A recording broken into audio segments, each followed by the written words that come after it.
Hello दोस्तों, स्वागत है आप सभी का तुले आर्यस ऑनलाइन क्लासेस में। दोस्तों, रीड साइकोलॉजी की आज की क्लास में हम समायोजन टॉपिक के विषय में बात करने वाले हैं। पिछले क्लास में भी हमने इसी के विषय में बात की थी। आज उसी से जुड़े हुए कुछ और प्रश्नों के विषय में अपने देखेंगे। ये जो टॉपिक है वो आपकी यूनिट नंबर 4 का टॉपिक है, काफ़ी इंपॉर्टेंट टॉपिक है। इसके अलावा दोस्तों मैं आपको बता दूं कि ये जो सारा सिलेबस है रीड साइकोलॉजी का आपका कंप्लीट हो चुका है, सारे टॉपिक हो चुके हैं। अगर अभी तक आपने सिलेबस नहीं किया है तो आपको लिंक जो है डिस्क्रिप्शन में मिल जाएगा, वहां जाकर के आप पूरा सिलेबस देख सकते हैं। एसएसटी का भी पूरा सिलेबस देख सकते हैं। बाकी जो भी सब्जेक्ट हैं आपके, उनकी प्लेलिस्ट के लिंक जो है डिस्क्रिप्शन में दे दिए गए हैं। तो चलिएगा शुरू करें आज के टेस्ट को और देखें आज का मेरा पहला प्रश्न दोस्तों। तो वो है, जो बालक अपने विद्यालय में अच्छा कार्य नहीं करते हैं वो प्राय अपने अध्यापकों की आलोचना करते हैं। समायोजन में यह कौन सी यांत्रिकी है दोस्तों? समायोजन में यह कौन सी यांत्रिकी है दोस्तों? कुछ बालक ऐसे होते हैं जो विद्यालय में खुद अच्छा काम नहीं करते हैं और अपने अध्यापकों की आलोचना करते रहते हैं। इस प्रकार के बालक जो रक्षा युक्ति अपना रहे हैं वो कौन सी अपना रहे हैं? क्षतिपूर्ति की, शोधन की, औचित्य स्थापन की या फिर प्रक्षेपण की? क्या है दोस्तों हमारा सही आंसर? बच्चे कहते हैं कि हमारे तो टीचर ही खराब हैं, वो काम नहीं करते हैं, जबकि वो बालक खुद अच्छा काम नहीं कर रहे हैं दोस्तों। तो दोस्तों क्या है हमारा सही आंसर? तो वो हमारा नंबर 4 प्रक्षेपण। तो वो कौन सी रक्षा युक्ति अपना रहे हैं दोस्तों? प्रक्षेपण के। जब व्यक्ति खुद अपना जो कमी का जो कारण है वो किसी अन्य को बताता है। जैसे परीक्षा में फेल हो गया तो बच्चा कहे अध्यापक ने हमें ढंग से पढ़ाया ही नहीं था, जबकि उसने पढ़ाया था। यानी अपनी कमजोरी को किसी और के ऊपर थोप देना क्या कहलाता है दोस्तों? प्रक्षेपण के रूप में आता है। अच्छे समायोजन की विशेषता है। अच्छे समायोजन की विशेषता क्या है दोस्तों? संवेगात्मक अस्थिरता होती है, उसमें सहनशीलता होती है, अनियमित दिनचर्या होती है या फिर आत्मविश्वास में कमी होती है। क्या होगा दोस्तों? अच्छे समायोजन की विशेषता क्या है? यानी समायोजित जो बालक या व्यक्ति है उसकी विशेषता इनमें से क्या होगी? तो दोस्तों हमारा जो सही आंसर है नंबर 2 सहनशीलता होती है। उसमें वो बात बात पर उद्वेलित नहीं होता है। जो कुसमायोजित या असमायोजित जो व्यक्ति होगा उसको बात बात पर गुस्सा आता रहता है, बार बार क्रोध आता है, कुछ भी कहो वो सहन नहीं कर पाता। तो ये असहनशीलता जो है वो अच्छे समायोजन की विशेषता नहीं है। अगर वो असहनशील है तो संवेगात्मक रूप से अस्थिर रहेगा तो वो देखिए क्या होगा, तो वो असमायोजित माना जाएगा। बात बात में उसको क्रोध आ गया, है ना? तो ये संवेगात्मक अस्थिरता, ये जो तीनों है ये सारी के सारी कुसमायोजन या फिर हम कह सकते हैं असमायोजन की विशेषता है। इसकी कोई नियमित दिनचर्या नहीं होती, कभी कुछ कर लिया कभी कुछ कर लिया, कॉन्फिडेंस इनमें होता नहीं है। ये सारी असमायोजित या कुसमायोजन की है, जबकि ये समायोजित व्यक्ति की विशेषता है। एक व्यवस्थित विज्ञान जो स्वयं और वातावरण के साथ समायोजन को प्राप्त करने के लिए नियम, कानून और सिद्धांत प्रदान करता है, वो क्या कहलाता है दोस्तों? कुसमायोजन, दिमागी आरोग्यता, अधिगम या फिर द्वंद्व? दोस्तों ये एक ऐसा प्रश्न है, शायद आपको पुस्तकों में नहीं मिलेगा, लेकिन आप थोड़ा सा आईक्यू यूज करें तो आराम से आंसर निकाल लेंगे। दोस्तों रीट की जो आपकी साइकोलॉजी है उसकी तैयारी के लिए भी मैं एक दो बातें आपको यहाँ देखिए बता देना चाहता हूँ कि रीट की तैयारी आप कैसे करें। एक तो आपको कोई ना कोई पुस्तक या कोई ना कोई मैटर आपको पढ़ना पड़ेगा। एक बार आप सारे सिलेबस को पढ़ लें, कहीं से भी पढ़ लें, क्योंकि हर किताब में आपको नया मिलने वाला है। कहीं से भी आपने एक सिलेबस को पढ़ लिया, अच्छे से उसको याद कर लिया। अब इसके बाद में क्या करें दोस्तों? आप पिछले पेपर उठा करके देखोगे तो उनमें से 50% प्रश्न आपको इस प्रकार के मिल जाएंगे जो उन किताबों में नहीं होते हैं और वास्तव में होते भी नहीं हैं। तो फिर हम क्या करें? तो पुस्तक पढ़ने के बाद में पिछली परीक्षाओं के या एमसीक्यूज आपको जितने भी मिले, जहां भी मिले, उन सारों को कर लोगे तभी आपकी तैयारी पूर्ण हो पाएगी दोस्तों। तो ये दोनों काम अगर आप कर लोगे तो 28% के आसपास आप आराम से सही कर पाओगे। एमसीक्यूज पे कम से कम साइकोलॉजी में मैं आपसे कहता हूँ, बार बार कहता हूँ, जितने एमसीक्यूज निकालोगे, अच्छे प्रश्न निकालोगे, उतना ही आपको फायदा होने वाला है। तो यहाँ क्या होगा इस प्रश्न का सही आंसर? ये आईक्यू पे डिपेंड करता है, क्योंकि देखिएगा बाकी तो हो ही नहीं सकते थे। कुसमायोजन नहीं हो सकता था, दिगम नहीं हो सकता था, द्वंद्व नहीं है, तो कौन सा है? दिमागी आरोग्यता। निम्न स्थितियों में से कौन समायोजन को बढ़ावा देती है? समायोजन को बढ़ावा देने वाली चीज कौन सी है इनमें से? तीव्र उत्सुकता, अपराध का जुनूनी विचार, बीमारी का डर, भय और चिंता से मुक्ति।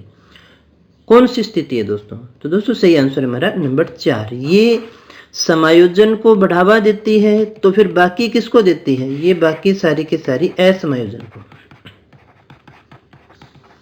देखिए, अगर किसी में तीव्र उत्सुकता है तो भी वो असमायोजन होने की तरफ जा रहा है। अपराध करने का जुनूनी विचार है तो भी उसको बीमारी का बार बार डर लगा रहता है। जैसे इन दिनों में कोविड के समय भी जिसको देखा गया था, बहुत ज़्यादा डर लग रहा है, तो इसका मतलब वो भी असमायोजित हो रहा है दोस्तों। व्यक्तित्व समायोजन की प्रत्यक्ष विधि है। इनमें से आपको बताना है प्रत्यक्ष विधि कौन सी है। हमने 2 प्रकार की विधियों की बात की थी, एक थी प्रत्यक्ष और एक थी अप्रत्यक्ष। क्या है दोस्तों सही आंसर? प्रतिगमन है, शोधन है, बाधा निवारण है या फिर प्रक्षेपण है? क्या है सही आंसर दोस्तों? तो दोस्तों हमारा जो सही आंसर है वो है नंबर 3, बाधा निवारण। देखिए, प्रत्यक्ष वो होगी जिनका सीधा संबंध किससे होता है? समस्या से होता है। या तो हम समस्या को हल कर लेते हैं, उसमें जो बाधाएं हैं उनको दूर कर लेते हैं। देखिए, असमायोजित कब होते हैं? जब हमारे सामने कोई इच्छा है। व्यक्ति असमायोजित कब होता है दोस्तों? जैसे मान लीजिएगा ये कोई आपका एक व्यक्ति है और ये व्यक्ति जो है वो असमायोजित कब होगा? जब इसके सामने कोई ना कोई लक्ष्य है, ये कुछ पाना चाहता है लेकिन वो इस तक पहुंच नहीं पा रहा है। बीच में क्या आगे किसी प्रकार की कोई बाधा आ जाती है दोस्तों। अब इस बाधा को पार करने के बाद में जब तक वो इस लक्ष्य को प्राप्त नहीं कर लेता, तब तक उसके अंदर क्या है? तनाव है, तब तक उसमें चिंता है। अगर वो नहीं कर पाता तो फिर कुंठा हो जाएगी, और ये 2 चीजें हैं तो उसमें दबाव भी हो जाएगा, उसमें दुश्चिंता भी आती है, एनेक्सिटी जिसको अपने बोलते हैं। ये सारी चीजों का सामना उसे करना पड़ता है। ये सारे के सारे एक प्रकार से उसके जो है असमायोजन के रोग या मानसिक रोग के रूप में हम उसे कह सकते हैं। तो ये जो समस्या से है, इस बाधा से संबंधित जो भी चीजें होंगी, अब वो क्या कर सकता है दोस्तों? इस लक्ष्य को इस जो भी इच्छा उसकी है, जैसे मान लीजिएगा किसी व्यक्ति की इच्छा है टीचर बनने की, और टीचर बनने के लिए क्या करना पड़ेगा? उसको रीट का जो एग्जाम है वो उसको क्लियर करना है। अब जब वो इसको क्लियर कर लेता है तो यहाँ तक पहुंच जाएगा, अच्छे अंकों से कर लिया, तो फिर वो क्या बन गया दोस्तों? टीचर हो गया। ठीक है। अब उसमें देखिए तनाव और वो चीजें सारी रहेंगी। तनाव तब होता है जब तक वो इस चीज को हल नहीं कर लेता, ये थोड़े समय के लिए रहता है। लेकिन दबाव कब आ गया? अभी खाली उसको पास करना है एक बार, तब तक तो वो ठीक है। लेकिन जब उसके घर वाले भी कह दें कि तुझे पास करना ही करना है, बस इतना ही फर्क है दोस्तों। एक तो हमें पास करना है और एक करना ही है, ये दोनों शब्द हैं, और ये ही थोड़ा सा प्रेशर डाल देता है कि जब घर वाले भी कह देते हैं इस बार तो तुझे पास करना ही पड़ेगा, कोचिंग भी लगवा दी, इतने पैसे लगाए हैं, जयपुर छोड़ रखा है, जोधपुर छोड़ रखा है, तो तुझे पास करना ही है, करना ही करना है, तब वो दबाव में आ जाता है। और ये एक असमायोजित व्यक्ति के लक्षण होते हैं दोस्तों। तो वो क्या करेगा? या तो इस समस्या को दूर करे, रीट की परीक्षा को पास कर लेता है तो कोई दिक्कत ही नहीं है। अगर वो पास नहीं कर पाता तो क्या हुआ? उसकी इच्छा की पूर्ति नहीं हुई दोस्तों। इच्छा की पूर्ति नहीं हुई तो उसके जो व्यवहार है वो कैसे हो जाएंगे? असमायोजित हो जाएंगे। तो वो कुंठा का शिकार हो जाता है, और कुंठा जो है असमायोजन का लक्षण माना जाता है। तो या तो वो क्या करे? अब उस कुंठा से निवारण के लिए वो ये भी कह सकता है कि मुझे तो टीचर बनना ही नहीं था, मुझे टीचर ने पढ़ाया ही नहीं था, या फिर मुझे तो घर पे ही रखा, मैं जयपुर भेज देता तो मुझे पास हो जाता, मैं ये किताबें होती तो हो जाता। तब वो क्या कर रहा है? तब वो मनोरचनाएं कर रहा है, वो अप्रत्यक्ष विधि अपना रहा है अपने मन को बहलाने के लिए। जैसे कहते हैं कि दिल बहलाने को ख्याल अच्छा है गालिब। जब वो अपने मन को बहलाने के लिए कुछ भी कर रहा है दोस्तों, तब तो वो क्या हो गए? सारे के सारे अप्रत्यक्ष है। लेकिन जब वो इस समस्या को वो दोबारा तैयारी करता है और इस रीट की परीक्षा को वो पास कर लेता है, बाधा निवारण कर लेता है, तो फिर वो कौन सा हो गया? वो प्रत्यक्ष विधि आती है व्यक्तित्व के समायोजन के लिए दोस्तों। आई होप आप इस बात को अच्छे से समझ गए होंगे। बाकी पूरा डिटेल में मैंने आपको इस वीडियो के अंदर समझा रखा है जो समायोजन से संबंधित है, जो आपको प्लेलिस्ट में मिल जाएगी दोस्तों। तो ये प्रत्यक्ष विधि है, ये प्रतिगमन है, शोधन है, ये और ये प्रक्षेपण है, ये सारी की सारी कौन सी है? ये मानसिक है दोस्तों। हम मन ही मन में इन समस्याओं को सुलझा रहे हैं, बाहर हमने कुछ भी नहीं किया है दोस्तों। ये हमारे मानसिक है। मानसिक रोग का इलाज देखिए, मन ही समस्याएं पैदा करता है, मन ही तनाव पैदा करता है, और मन ही आपकी तनाव को हल भी करता है दोस्तों। सारे कार्य वही करता है। तो वो जो मानसिक हो रही हैं वो अप्रत्यक्ष हो गई, और यहाँ अपने बाधा निवारण कर रही हैं या अपने समस्या से संबंधित कुछ भी कार्य कर रहे हैं तो वो प्रत्यक्ष में आती हैं। तनाव को कम करने का अप्रत्यक्ष ढंग कहलाता है। यहाँ आप देखिए, वही अभी मैंने आपको अच्छे से समझाया भी है। तनाव को कम करने का अप्रत्यक्ष ढंग क्या कहलाएगा? समस्या समाधान की विधि, रक्षात्मक यांत्रिकता, व्यक्तिगत विधि, या फिर इनमें से कोई भी नहीं। क्या होगा दोस्तों सही आंसर? सही आंसर हमारा नंबर 2 रक्षात्मक यांत्रिकता। अब देखिए क्या हुआ कि आपकी परीक्षा है और आप परीक्षा देने के लिए आपका जो सेंटर है वो कहाँ आ गया है दोस्तों? आपकी परीक्षा का सेंटर आ गया दूर। जैसे मान लीजिए रीट की परीक्षा का सेंटर आ गया दूर, और सुबह 7 बजे आपकी बस थी जिसमें चढ़ के आपको जाना था, लेकिन किसी कारण से आप जैसे ही बस स्टैंड पर पहुंचते हैं और बस देखा तो निकल चुकी हैं।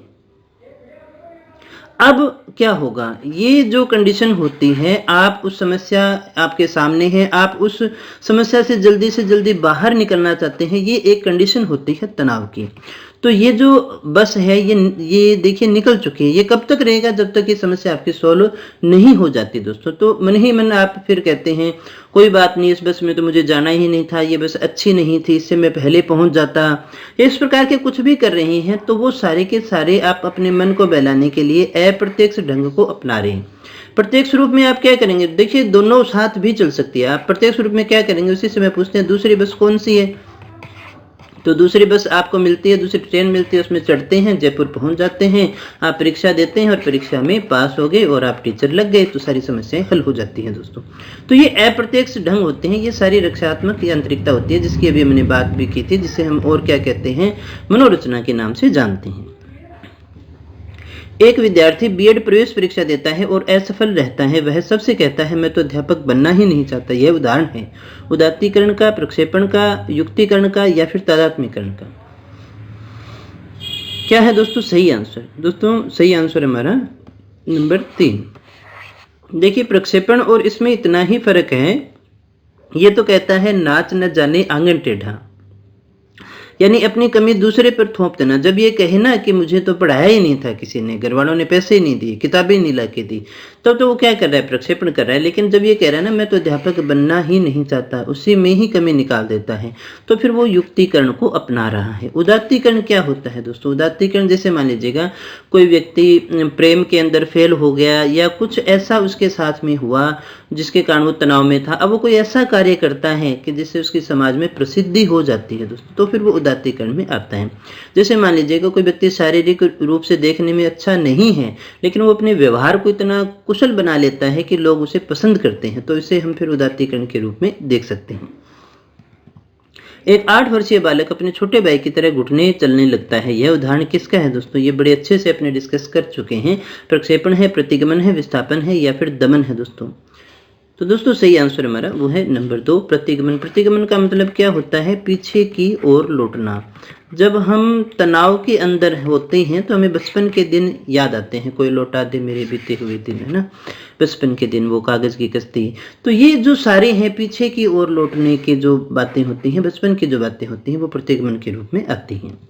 ऐसी सुरक्षा प्रक्रिया जिसके अंतर्गत कोई व्यक्ति अपने विचारों और क्रियाओं को दूसरे व्यक्ति के अनुरूप बनाने का प्रयास करता है, अपने व्यवहार को किसी दूसरे के अनुरूप बनाने का प्रयास करता है, तो वो कहलाता है प्रक्षेपण है, युक्तिकरण है, प्रतिक्रिया है, या फिर तादात्म्यकरण है दोस्तों। क्या होगा दोस्तों? क्या है हमारा सही आंसर? तो दोस्तों हमारा जो सही आंसर है वो है नंबर 4, उसे हम तादात्म्यकरण कहते हैं दोस्तों।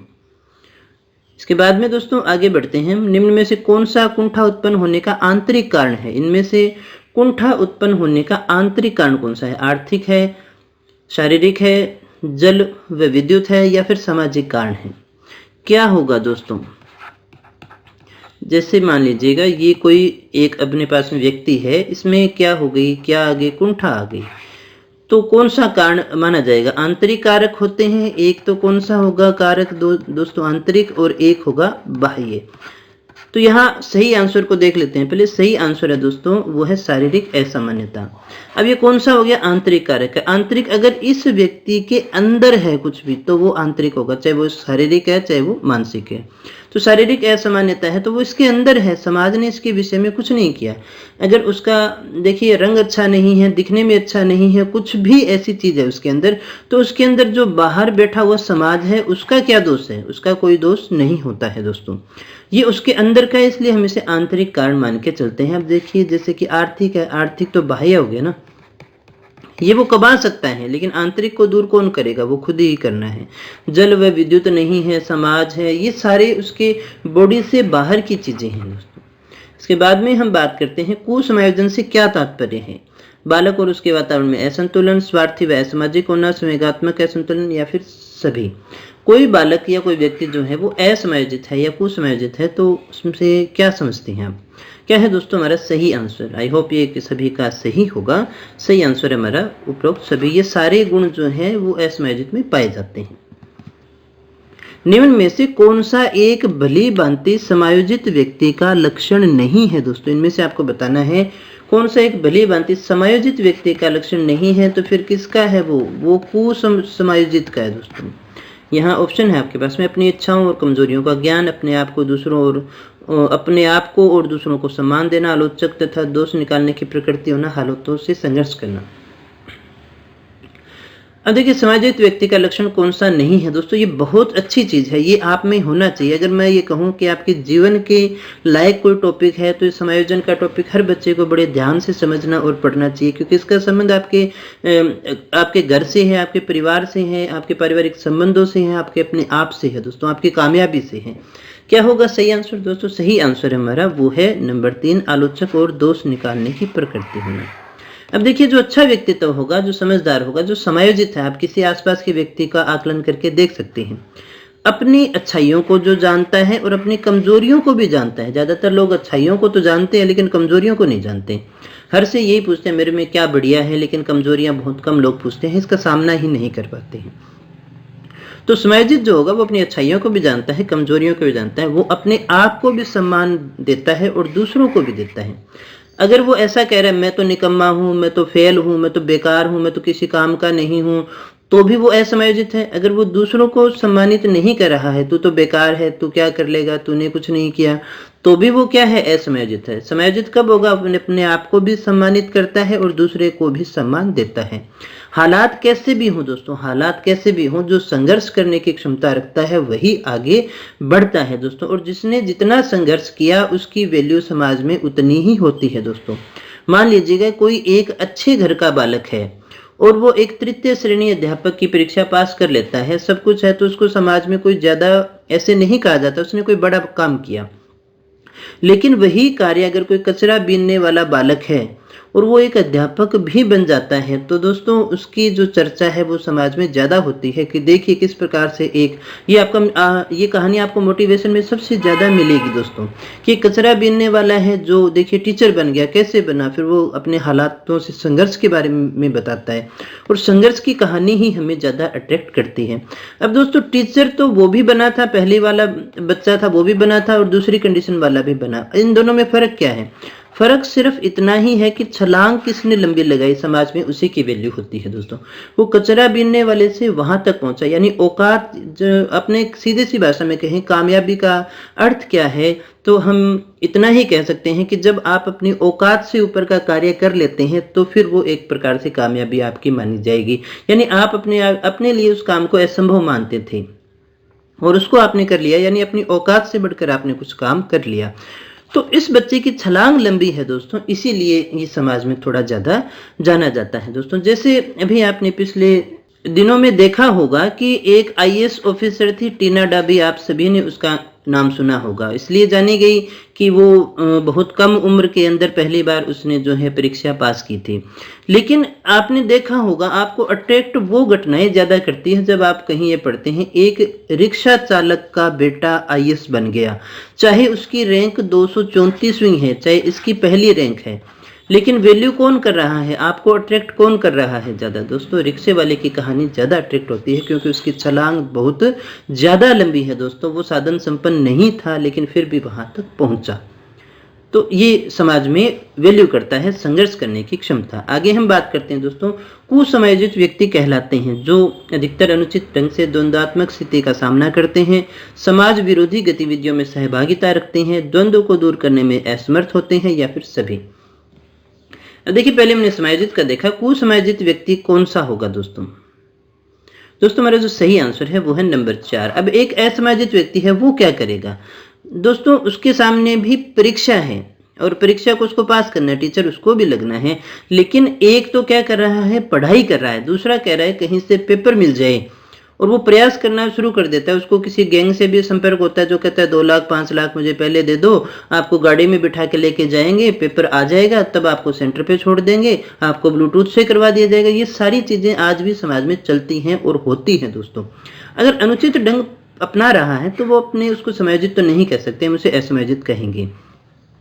समाज विरोधी गतिविधियों में सहभागिता रखता है तो भी वो असमायोजित ही है दोस्तों। द्वंद्व को दूर करने में असमर्थ रहता है। अगर कोई द्वंद्व हो गया, जैसे एक प्लेट में रसगुल्ला है और एक प्लेट में गुलाब जामुन, वो समझ ही नहीं पा रहा है कि मैं क्या खाऊं, तो वो अपने इस छोटे से द्वंद्व को भी दूर नहीं कर सकता है, तो वो असमायोजित या कुसमायोजन की श्रेणी में आता है। आगे बात करें दोस्तों, किसी समुदाय में आसानी से संबंध बनाने व समायोजित होने की क्षमता कहलाती है बौद्धिक क्षमता, आध्यात्मिक अभिक्षमता, या फिर सांवेगिक बुद्धि। किसी समुदाय में आसानी से संबंध बनाने की जो क्षमता है उसकी, वो क्या कहलाती है दोस्तों? क्या है दोस्तों हमारा सही आंसर? वो है नंबर 4। ये हमने पहले भी बात की। इमोशनल इंटेलिजेंसी, EI अपने बोलते हैं, दूसरों की भावनाओं को समझना, खुद की भावनाओं को समझना और दूसरों की भावनाओं को समझते हुए अपनी भावनाओं पर नियंत्रित करते हुए व्यवहार करना, ये जो है अच्छी समझ होती है। ये अच्छी सांवेगिक बुद्धि वाले व्यक्ति में ये चीजें होती हैं दोस्तों। बात करते हैं कुसमायोजन परिणाम है किसका है दोस्तों? कुंठा का है, तनाव का है, संघर्ष का है, किसका परिणाम है दोस्तों? तो दोस्तों हमारा जो सही आंसर है वो है सभी। ये सारे के सारे असमायोजन के रोग हैं, पीछे पढ़ भी चुके हैं अपने। दमन व शमन प्रकार है, किसका प्रकार है दोस्तों?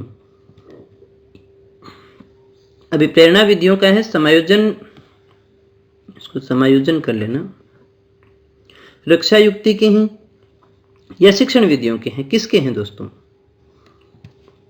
तो दोस्तों सही आंसर हमारा वो है नंबर 3, रक्षा युक्ति यानी मनोरचनाओं के प्रकार हैं।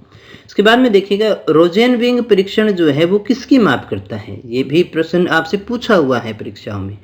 तार्किक चिंतन का, व्यक्तित्व का, सृजनात्मकता का, या कुंठा का? किसका माप करता है रोजेनविंग परीक्षण? दोस्तों सही आंसर हमारा वो है नंबर 4, कुंठा का माप करता है।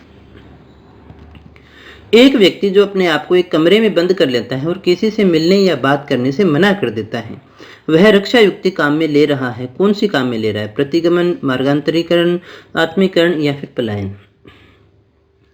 अब देखिए, बाहर किसी से झगड़ा हुआ या ब्रेकअप हुआ, कुछ भी हुआ, घर पे आकर के खुद को बच्चे या बच्ची ने कमरे में बंद कर लिया, वो किसी से बात कर रहा है या नहीं कर रहा है, रो रहा है लेकिन वो किसी से बात नहीं करता है, मिलने से बात करने से बंद कर देता है। उसके मम्मी पापा पूछ रहे हैं, गेट के बाहर खड़े हैं, आप कल्पना कर सकते हैं किस प्रकार का दृश्य है दोस्तों।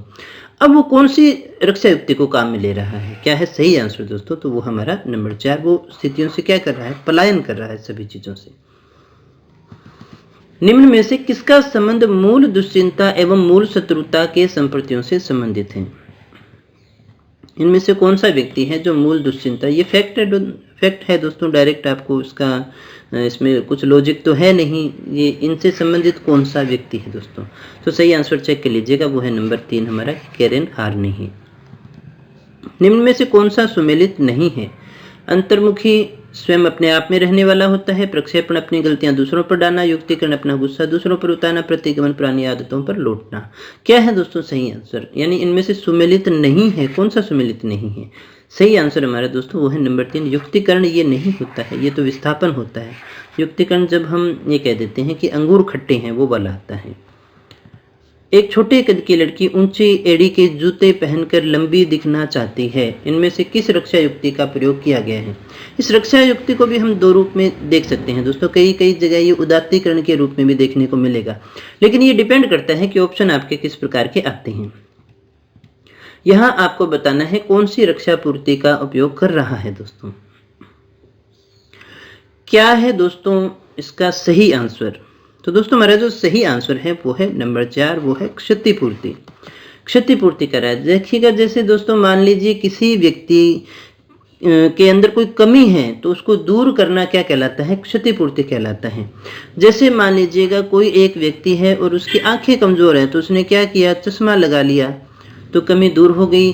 अब उसके जो बाल हैं वो सफ़ेद हो चुके हैं तो उसने डाई कर लिया। अब तनाव में आना शुरू हो जाता है जब व्यक्ति 35 प्लस होने लगता है ना, तो बाल जैसे ही सफ़ेद होने लगते हैं तो फिर वो उनको कलर करना शुरू कर देता है। तो ये भी किस रूप में अपने ले सकते हैं? एक प्रकार से क्षति की पूर्ति ही कर रहा है। और कोई व्यक्ति अगर दिखने में काला है तो आजकल तो बहुत से फेयर एंड लवली और बहुत सारी चीज़ें ऐसी आती हैं जिनको लगा करके फिर वो अपनी क्षतिपूर्ति करने का प्रयास करता है।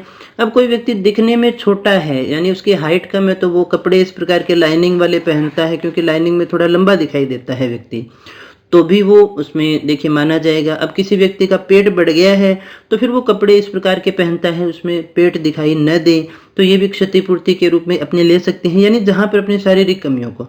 अब किसी लड़की की हाइट जो है वो कम है तो वो ऊंची अड़ी के जूते पहन लेती है तो जिससे ज़्यादा दिखाई दे। और दोस्तों इसका सबसे अच्छा एग्जाम्पल आपको मिल जाएगा, किसी शादी विवाह में जाएंगे तो आप देखिए दुल्हन को देखिएगा।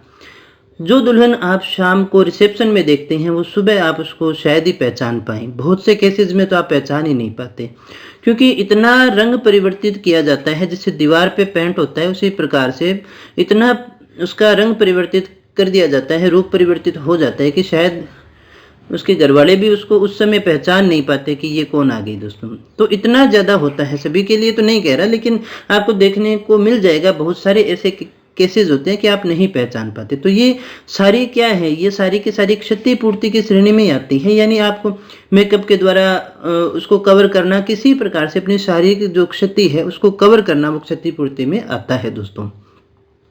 इसके बाद में देखिएगा आगे हम बात करते हैं बगनासा का सबसे बड़ा आंतरिक कारण है। क्या है दोस्तों? असंगत आवश्यकताएं, मानसिक संघर्ष है, परिस्थिति है या फिर नैतिक आदर्श है। दोस्तों बगनासा का सबसे बड़ा आंतरिक कारण क्या है? तो दोस्तों हमारा जो सही आंसर है वो है नंबर 2, जो मानसिक संघर्ष है दोस्तों वही होता है बगनासा का, क्योंकि इच्छा पूरी नहीं हो रही तो अपने आप से मानसिक संघर्ष कर रहा है दोस्तों। असंगत आवश्यकताएं तो नहीं कह सकते हम, ये भी नहीं है, ये भी नहीं है। सही आंसर हमारा नंबर 2।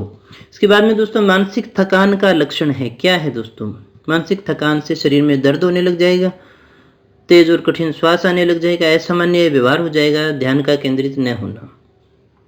सबसे सही आंसर है दोस्तों वो है हमारा नंबर 4, ध्यान केंद्रित नहीं होगा। आप जब थक जाते हैं, जैसे पहले क्वेश्चन पे थे, लास्ट क्वेश्चन तक आते आते वैसा नहीं रह पाते हैं क्योंकि हमारा दिमाग थकने लगता है तो फिर ध्यान केंद्रित नहीं होता। आप कुछ और इधर उधर देख सकते हैं, हो सकता है वीडियो को ऑफ करके कुछ और चला लें फिर वापस चलाएं, तो ये मानसिक थकान के लक्षण होते हैं।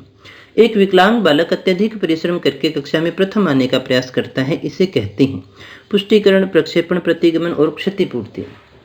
दोस्तों मैंने पहले भी बात की थी, इस प्रकार के प्रश्न भी परीक्षा में पूछे जा सकते हैं। तो यहाँ आपका पहले सही आंसर देख लीजिएगा, वो है दोस्तों क्षतिपूर्ति।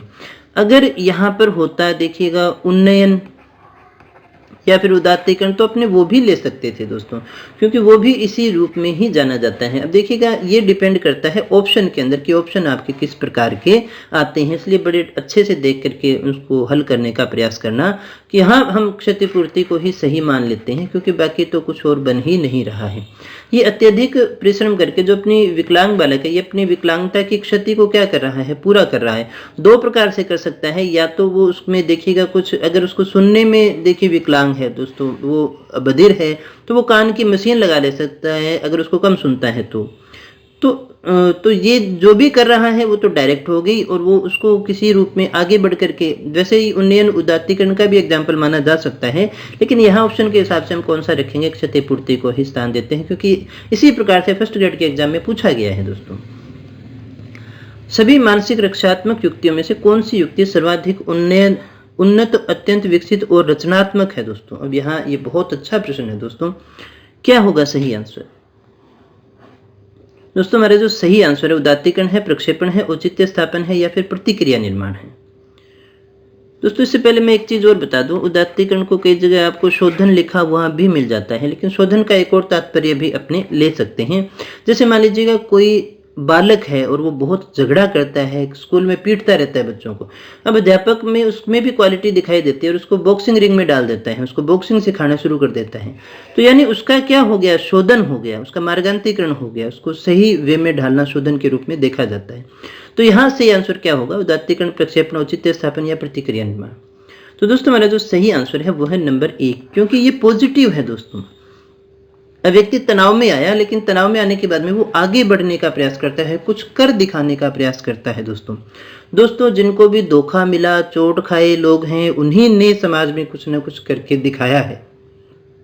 जब आपसे कहा जाए कि तू तो कर ही नहीं सकता, पास नहीं होता है, कोई व्यक्ति बहुत बार होता है तृतीय श्रेणी का अध्यापक का जो परीक्षा है वो पास नहीं कर पाता है, लेकिन वो RAS और IAS बन जाता है, तो वो भी एक प्रकार से उदात्तीकरण रूप में अपने ले सकते हैं। दोस्तों काम अपने आप को साबित करने के लिए यही आवश्यक होता है और यही करना भी चाहिए दोस्तों, कोई गलत भी नहीं है। कम से कम अपने जो अधिकतम है उसको हम बाहर निकाल करके तो लाएं। इसीलिए पुराने लोग कहते हैं अपने आप को जानो, अपने अंदर क्या है उसको निकालिएगा दोस्तों।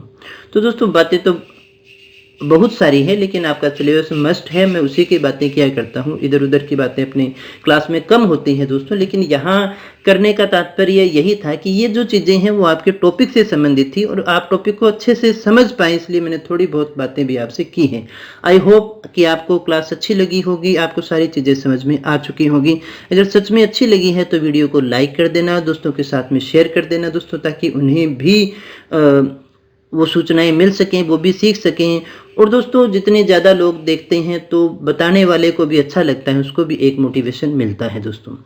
तो दोस्तों अगर अभी तक सब्सक्राइब नहीं किया है तो कर लीजिएगा, क्योंकि रीट की कंप्लीट वीडियो आपको यहाँ पर मिल रही है और इस तरह की क्वालिटी एजुकेशन आपको रोज़ाना यहाँ पर मिलती रहती है और आगे भी मिलती रहेगी। न केवल इस परीक्षा के लिए, आगे RAS की भी तैयारी अपनी शुरू करवाने वाले हैं दोस्तों, वो भी पूरा कोर्स मैं आपको करवाने वाला हूँ, प्री एंड मेंस एग्जाम का दोस्तों, क्योंकि सारा पढ़ रखा है, सारा अच्छे से आता है।